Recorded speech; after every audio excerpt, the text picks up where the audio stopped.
আমার যেই ভাইকে পাথর মেরে মেরেছে, আমাদের বাংলাদেশের মানুষ সবাই চাচ্ছে তার ফাঁসি। আমরা সবাই ফাঁসি চাই। মানুষকে মানুষ একটু সুযোগ দেয়।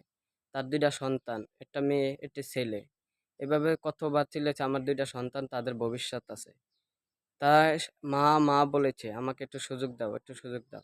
চাঁদার জন্য মানুষকে পাথর মেরে ফেলাইছে। আর ইহুদি ও নাস্তিকও তো অনেক ভালা থাকে। তাদের ভিতরে একটা মহব্বত থাকে। এত সুন্দর আমার নবীদের সুন্নত, তাও তো একটু ছাড় দিলি না। বেটা কি অপরাধ করেছে? তোকে চাঁদা দেয় না দেখে এইভাবে বাংলাদেশের মানুষ মেরে ফেলাবি? তোরা মানুষ না, অমানুষের থেকে খারাপ। আমাদের দাবি তোদেরকে ফাঁসি দিতে হবে। এছাড়া আমাদের কোনো দাবি নাই।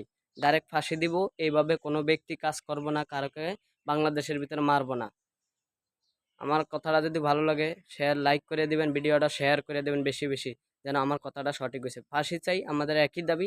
আমরা তাদের ফাঁসি চাই, ফাঁসি।